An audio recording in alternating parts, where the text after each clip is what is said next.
Good morning and happy Father's Day. Am I close enough to the mic? Dads, in a world that disregards the importance of fathers, today I want to remind you that just as mothers have a calling from God, so do each of you.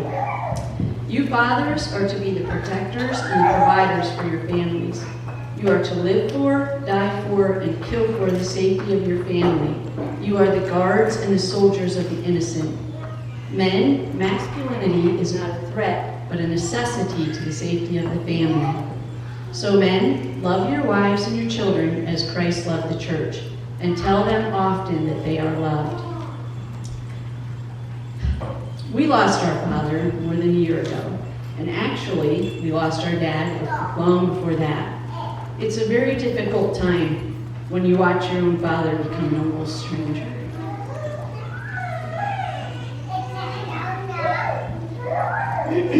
It breaks your heart and stresses your mind. During those days, I wondered if we'd ever get past the person he was becoming, and remember the dad that he was.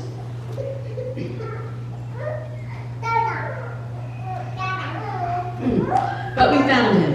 As we cleared out the house, we found him. He was in his journals, he was in his church notes, he was in his letters that he and my mother had written, and we found him. So today, I just want to share some of the funner ones with you that will hopefully bring back some memories of your childhood as it has ours. The first one, this is a Mother's Day card. It's kind of funny, he always wrote these on tablet paper. She didn't get real cards. But it's the real deal. He says, "Honey, I am so glad that my 5 kids have the greatest mother in the whole world. If it's possible, I think I love you more every day of our lives. I hope you and I will see more Mother's Days together. I love you. Happy Mother's Day, Bryce." Now this one's just kind of funny, and I'm not sure if my mother gave it to him or my grandmother, because her handwriting is so much the same. Another piece of tablet paper. This is about a cow, so if you don't get it, you'll have to ask one of us later when I'm sold farmers. It says, "I long for a cow of modern make that milks 5 days for leisure's sake, that sleeps on Saturday and snores on Sunday and starts afresh again on Monday. I wish for a herd that knows the way to wash each other day by day, that never bothers to excite us with chills or fever or mastitis. I sigh for a new and better breed that takes less grooming and less feed, that has the reason, wit, and wisdom to use the seat and flushing system. I pray each weekend long and clear, less work to do from year to year, and cows that reach production's peak, all in a 5-day workday week." If you're a farmer, that's really quite funny, but I guess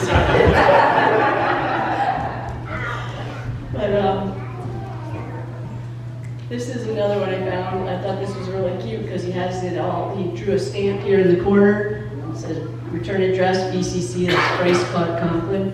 This is Mrs. Bryce Conklin, our home, USA. And this one says, "Happy birthday, honey. Bet you thought I forgot.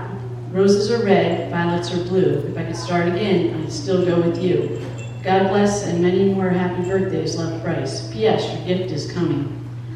Now the reason this one is so funny to us is if you know Murph, in our family there isn't one of us that hasn't at some point gotten a birthday card that starts out roses are red, violets are blue. That's some crazy joke. But we just hadn't realized that he had inherited his poetic genius right from our dad. And this, last but not least, putting Murph on the spot today, but this was really quite funny. He saved this one as well. It says, "Dad, 2 items of utmost displeasure. 1, I couldn't move Brad's truck because someone decided to play hide and seek with the keys. While I was in no mood for such game playing, I must admit they found a good hiding spot.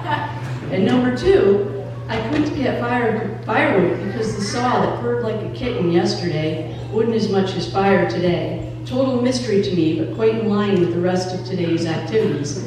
I had to go help Stanley for an hour to get his John Deere running. I think he has a bad coil. Yours truly, bewildered, confused, and slightly ticked off, Murph."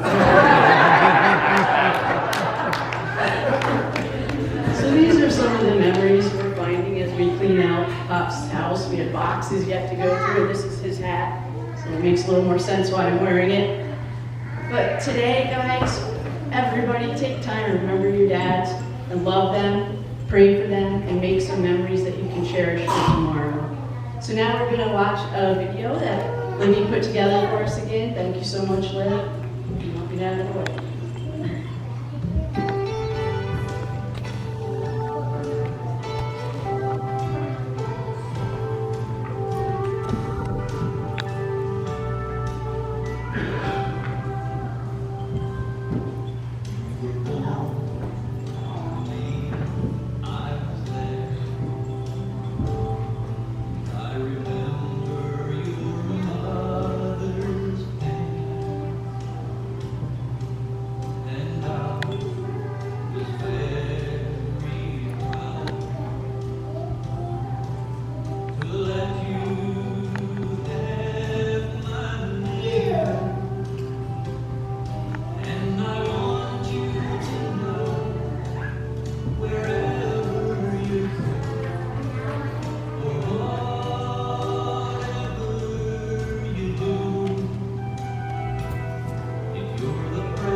We have something for you fathers.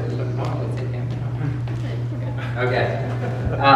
So please take one, and if your father isn't here, you can also take one for him as well. So yeah, we're just gonna kind of maybe let's come up, and if you are a father, please come up. If your husband isn't here, you are welcome to come up as well.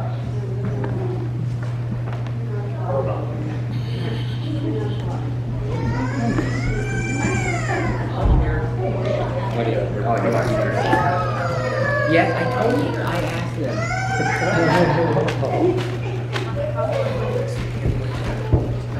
No.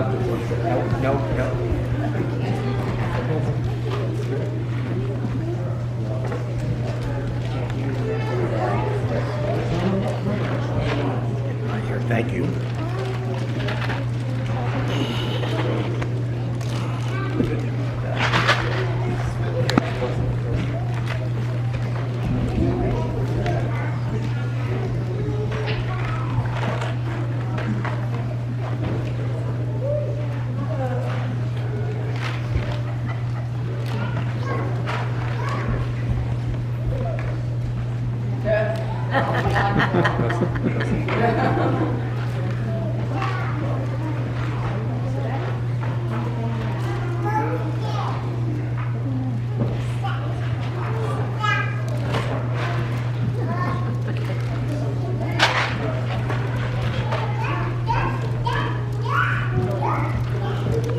Please wait till the sermon to eat the candy.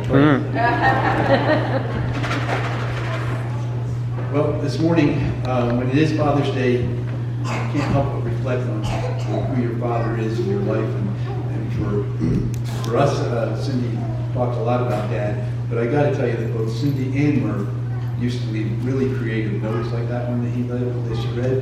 But I usually couldn't read them because the spelling on Cindy's was so bad. I couldn't figure out what she was trying to say. But anyway, the one thing, I know most of you have heard this before. I was very fortunate. I had a dad who constantly told us how much he loved us. I hear people say, my dad never told me he loved me, and I feel so sorry for him because I heard it constantly. I heard, I love you guys so much, I love your mother, and you guys mean so much to me. I just heard it every day, and I really feel fortunate now, and I've tried to use that as an example for myself as I raised my kids. I told them all the time, and I still tell them all the time, how much I love them, and that I care about them, and that I want them to be there when we get to the other side.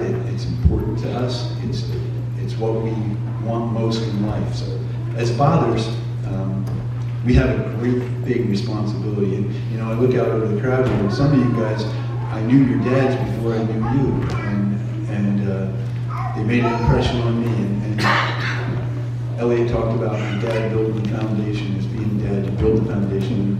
We were so lucky to know Mike and the foundation he built for his family and for the church. And so, Father's Day around here is really special.